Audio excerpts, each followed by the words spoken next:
ॐ गजाननाय नमः। ॐ गणाध्यक्षाय नमः। ॐ विघ्नराजाय नमः। ॐ विनायकाय नमः। ॐ द्वैमातुराय नमः।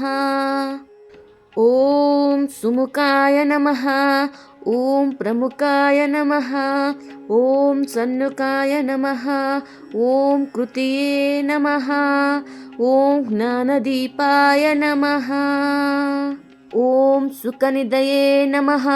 ॐ सुराध्यक्षाय नमः। ॐ सुरारिभिदे नमः। ॐ महागणपतये नमः। ॐ मान्याय नमः। ॐ महान्मान्याय नमः। ॐ बृहदात्मजाय नमः। ॐ पुराणाय नमः। ॐ पुरुषाय नमः। ॐ पूष्णे नमः। ॐ पुष्करिणे नमः। ॐ पुण्यकृते नमः। ॐ अग्रगण्याय नमः। ॐ अग्रपूज्याय नमः। ॐ अग्रगामिये नमः। ॐ मन्त्रकृते नमः। ॐ चामिकाप्रभाय नमः। ॐ सर्वस्यै नमः। ॐ सर्वपास्याय नमः। ॐ सर्वकर्ते नमः। ॐ सर्वनेत्राय नमः। ॐ सर्वसिद्धिप्रदाय नमः। ॐ सर्वसिद्धाय नमः। ॐ सर्ववन्द्याय नमः। ॐ महाकालाय नमः। ॐ मतोत्कटाय नमः। ॐ महावीराय नमः। ॐ मन्त्रिणे नमः।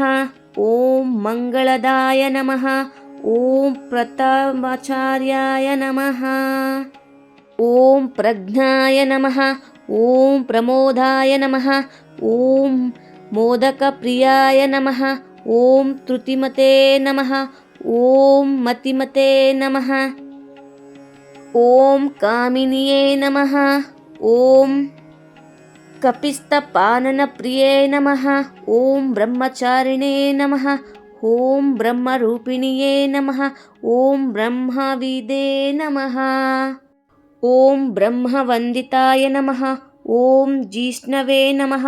ॐ विष्णुप्रियाय नमः। ॐ भक्तजीविताय नमः। ॐ जितमन्मथाय नमः। ॐ ऐश्वर्यदाय नमः। ॐ गुहाज्यास्याय नमः। ॐ सिद्धसेविताय नमः। ॐ विघ्नकर्ते नमः। ॐ विघ्नहर्हते नमः। ॐ विश्वनेत्रे नमः। ॐ विराजे नमः। ॐ स्वराजे नमः। ॐ श्रीपतये नमः। ॐ वाक्वादये नमः।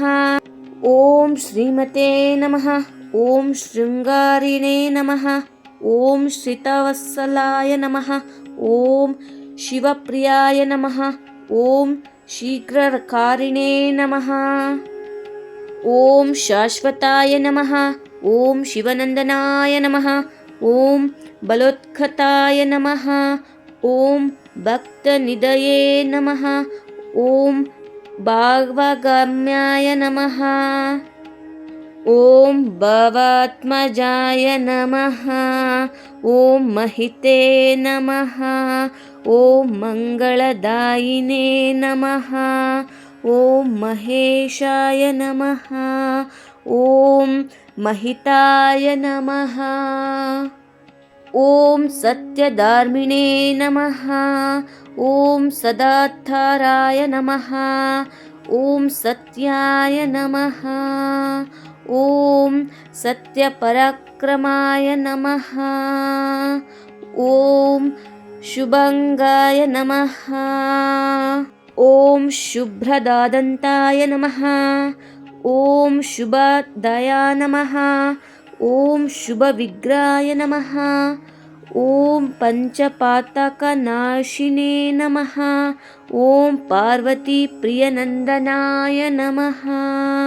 ॐ विश्वेशाय नमः। ॐ विबुधाराध्यपदाय नमः। ॐ वीरवरग्रगाय नमः। ॐ ಕುಮಾರಗುರುವಂದ್ಯಾಯ ನಮಃ. ಓಂ ಕುಂಜರಸುರಭಾಂಜನೇಯಾಯ ನಮಃ. ಓಂ ವಲ್ಲಭಾರ್ಲಾಯ ನಮಃ.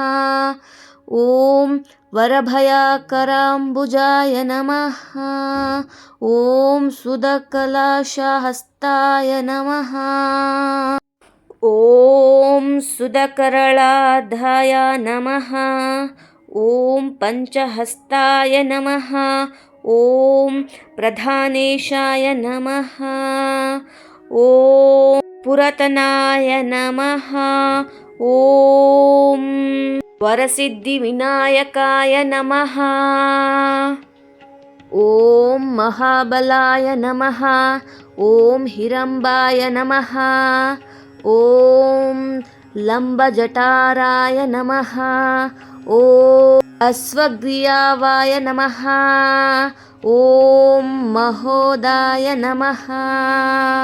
ನಾವು ಈಗ ಗಣೇಶನ 108 ನಾಮವನ್ನು ಪಠಿಸಿದ್ದೇವೆ. ಈಗ ಗಣೇಶ ಚತುರ್ಥಿಯನ್ನು ಏನಕ್ಕೆ ನಾವು ಆಚರಿಸಬೇಕು ಎಂಬುದನ್ನು ತಿಳಿದುಕೊಳ್ಳೋಣ. ಯಾವ ರೀತಿಯಾಗಿ ಆಚರಿಸಬೇಕು ಎಂದು ತಿಳಿದುಕೊಳ್ಳೋಣ. ಗಣೇಶನು ಎಲ್ಲ ಅಡೆತಡೆಗಳ ಒಡೆಯನಾಗಿದ್ದಾನೆ. ಆತನ ಶತನಾವಳಿಯನ್ನು ಪಠಿಸುವುದರಿಂದ ಯಾವುದೇ ಕಾರ್ಯಕ್ರಮದಲ್ಲಿ ಎದುರಾಗುವ ಅಡೆತಡೆಗಳು ದೂರವಾಗುತ್ತದೆ. ಶತನಾವಳಿಯನ್ನು ಪಠಿಸುವ ಮೂಲಕ ಗಣೇಶನ ಅನುಗ್ರಹದಿಂದ ಜ್ಞಾನ, ಬುದ್ಧಿ ಮತ್ತು ಸಮೃದ್ಧಿಯನ್ನು ಪಡೆಯಬಹುದು. ಈ ಸೂತ್ರವನ್ನು ಪಠಿಸುವುದರಿಂದ ಭಕ್ತರು ಗಣೇಶನೊಂದಿಗೆ ಆಧ್ಯಾತ್ಮಿಕವಾಗಿ ಸಂಪರ್ಕ ಸಾಧಿಸಬಹುದು ಮತ್ತು ಅವನ ಶಕ್ತಿಯನ್ನು ಅರಿತುಕೊಳ್ಳಬಹುದು.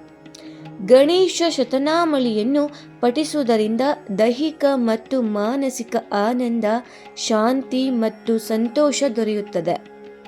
ಮತ್ತು ಈ ಸೂತ್ರವನ್ನು ಪಠಿಸುವುದರಿಂದ ಆರೋಗ್ಯ ಉತ್ತಮವಾಗಿರುತ್ತದೆ ಮತ್ತು ಎಲ್ಲ ರೀತಿಯ ರೋಗಗಳು ಕೂಡ ನಿವಾರಣೆಯಾಗುತ್ತದೆ. ಮೊದಲನೇದಾಗಿ ನಾವು ಗಣೇಶನನ್ನು ಯಾವ ರೀತಿ ಪೂಜೆ ಮಾಡಬೇಕು ಎಂದರೆ, ಸ್ನಾನ ಮಾಡಿ ಶುದ್ಧವಾದ ಬಟ್ಟೆಯನ್ನು ಧರಿಸಿ ಗಣೇಶನ ವಿಗ್ರಹ ಅಥವಾ ಭಾವಚಿತ್ರದ ಎದುರು ಕುಳಿತುಕೊಳ್ಳಿ. ನಂತರ ಗಣೇಶನ ಮಂತ್ರವನ್ನು ಜಪಿಸಿ ಮನಸ್ಸಲ್ಲೇ ಕೂಡ ಧ್ಯಾನ ಮಾಡಿ. ನಂತರ ಗಣೇಶ ಶತನಾವಳಿ ಪಠಣವನ್ನು ಪ್ರಾರಂಭ ಮಾಡಿ. ಪ್ರತಿ ಹೆಸರನ್ನು ಸ್ಪಷ್ಟವಾಗಿ ಉಚ್ಚರಿಸಿ ಅದರ ಅರ್ಥವನ್ನು ಮನದಟ್ಟು ಮಾಡಿಕೊಳ್ಳಿ. ನಂತರ ಸಮರ್ಪಣೆ ಮಾಡಿಕೊಳ್ಳಿ. ಪಠಣೆ ಮುಗಿದ ನಂತರ ಮಾಡಿದ ಪೂಜೆಯನ್ನು ಗಣೇಶನಿಗೆ ಅರ್ಪಿಸಿ. ಗಣೇಶನು ಅಡೆತಡೆಗಳನ್ನು ನಿವಾರಿಸುವವನು. ಗಣೇಶನು ಕೂಡ ವಿದ್ಯಾ ದೇವತೆಯೂ ಕೂಡ ಆಗಿದ್ದಾನೆ. ಆತನ ಸೂತ್ರವನ್ನು ಪಠಿಸುವುದರಿಂದ ಬುದ್ಧಿ ಮತ್ತು ಜ್ಞಾನ ವೃದ್ಧಿಯಾಗುತ್ತದೆ. ಗಣೇಶ ಚತುರ್ಥಿಯು ಹಿಂದೂ ಧರ್ಮದ ಅತ್ಯಂತ ಜನಪ್ರಿಯ ಹಬ್ಬದಲ್ಲಿ ಒಂದಾಗಿದೆ. ಈ ಹಬ್ಬವನ್ನು ಭಾದ್ರಪದ ಮಾಸದ ಶುಕ್ಲ ಪಕ್ಷದ ಚತುರ್ಥಿ ತಿಥಿಯಂದು ಆಚರಿಸಲಾಗುತ್ತದೆ. ಈ ದಿನ ಜನರು ಮನೆಗಳಲ್ಲಿ ಮತ್ತು ಸಾರ್ವಜನಿಕ ಸ್ಥಳಗಳಲ್ಲಿ ಗಣೇಶನ ವಿಗ್ರಹವನ್ನು ಸ್ಥಾಪಿಸುತ್ತಾರೆ.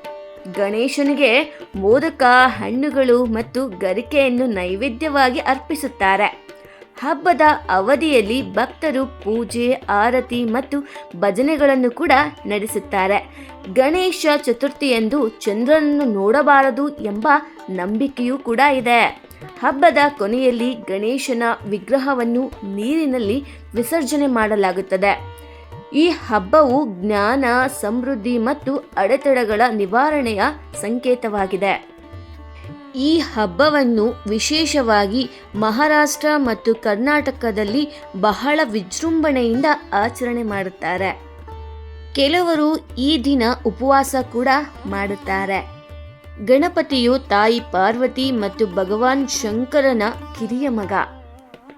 ಗಣೇಶನನ್ನು ಭಕ್ತಿಯಿಂದ ಪೂಜಿಸಿದರೆ ಎಲ್ಲ ಕಷ್ಟಗಳನ್ನು ನಿವಾರಣೆ ಕೂಡ ಮಾಡುತ್ತಾರೆ.